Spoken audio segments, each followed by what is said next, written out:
এই অবস্থাটা তো গোটা দেশে একই ধরনের আবহাওয়া থাকে, সারা দেশে বোরো ধান যেখানে যেখানে আবাদ হয় সেখানে এই ব্যাকটেরিয়া জনিত পাতা পড়া রোগটা খুবই সমস্যা করে। এই যে এই সময় বৈশাখ মাসের শুরুতে বা হচ্ছে চৈত্র মাসের শেষে বা বৈশাখ মাসের শুরুতে এই বোরো ধান ধরেন এখন এখন যে স্টেজে আছে, অনেক ক্ষেত্রে আপনার ফুল অবস্থায় আছে, অনেক ক্ষেত্রে একটু যে দুধ অবস্থায় আসছে। হ্যাঁ, এই সময় যে সমস্যাটা হয়, এই জল বৃষ্টি হয় এবং ব্যাকটেরিয়া জনিত পাতা পড়া রোগের প্রাদুর্ভাব দেখা যায়। অনেক জাতের ক্ষেত্রে এই রোগটার কারণে আপনার ধান মনে হয় যে এখানে যে গুনগুনি পোকা আসলে যেরকম গাছ ধান গাছ সহ শুকায় যায় না, এইরকম মনে হয় ধান ক্ষেত মনে হয় একদম শুকায় গেছে, এই শুধুমাত্র এই রোগটার কারণে। তো আমাদের এই যাত্রা 101 যাত্রা হচ্ছে ওই রোগটা প্রতিরোধী এবং অনেক ক্ষেত্রেই সহনশীল। এইটা হচ্ছে এই ধানের বিশেষ বৈশিষ্ট্য।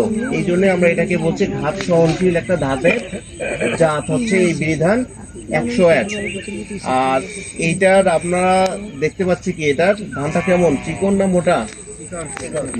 চিকনই, তাই না? আমরা এখন আমাদের যে নতুন নতুন যেগুলো জাত আমরা চাষ করি সেগুলো প্রায় সবগুলোই চিকন এবং লম্বা, যেগুলো আসলে আমাদের ভালো চাহিদা আছে, সবাই তো চাই সেটাই, চিকন ধান এবং লম্বা ধান। এই জাতটা হচ্ছে সেটা, এটা। আর পাশাপাশি এটা আরেকটা বিশেষ বৈশিষ্ট্য হচ্ছে এটা হচ্ছে আমাদের অনেকটা 29-এর মতো, এবং এটা গড় জীবনকাল মোটামুটি 140 থেকে 145 দিন, ওই সময়টাই আর কি। আমরা যদি এটা নভেম্বরের 15 থেকে নভেম্বরের 30 তারিখের মধ্যে যদি এটা যদি বীজতলায় বীজটা বপন করতে পারি, তাহলে সেই হিসেবে আমরা এপ্রিল মাসের মধ্যেই 30 তারিখের মধ্যেই ধানটা কর্তন করতে পারবো। আজকে এপ্রিল মাসের 21 তারিখ, এখনো ধানটা কাঁচা অবস্থায় আছে, এটা পাকতে আরো সময় লাগবে। তার মানে এটা হচ্ছে রোপণ তারিখটা একটু দেরি হয়ে গেছে। আমরা বীজটা বপন করতে আমরা একটু লেট করে ফেলছি, আর একটু যদি আগাম করতে পারতাম তাহলে যথাসময়ে এই সময়ের মধ্যে অত আর এক সপ্তাহের মধ্যে ধানটা কেটে ফেলতে পারতাম। ঠিক আছে, তো ওই সময়টা হচ্ছে গুরুত্বপূর্ণ। আমাদের এই বোরো ধানটা আমরা আবাদ করি এখানে ফলন বেশি পাওয়ার জন্য।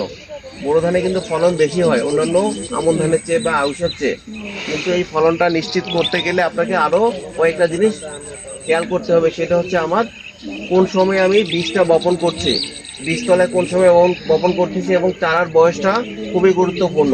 এই বোরো ধানের ক্ষেত্রে আমার চারার বয়সটা মোটামুটি 30 থেকে 35 দিন বা সর্বোচ্চ 40 দিন পর্যন্ত যদি আমরা রাখি তাহলে এটা সবচেয়ে ভালো ফলন দেবে। এরপরে যদি চারার বয়স বেশি দিন রাখি, যত চারার বয়স বেশি দিন যাবে আপনার ফলন আস্তে আস্তে কমতে থাকবে।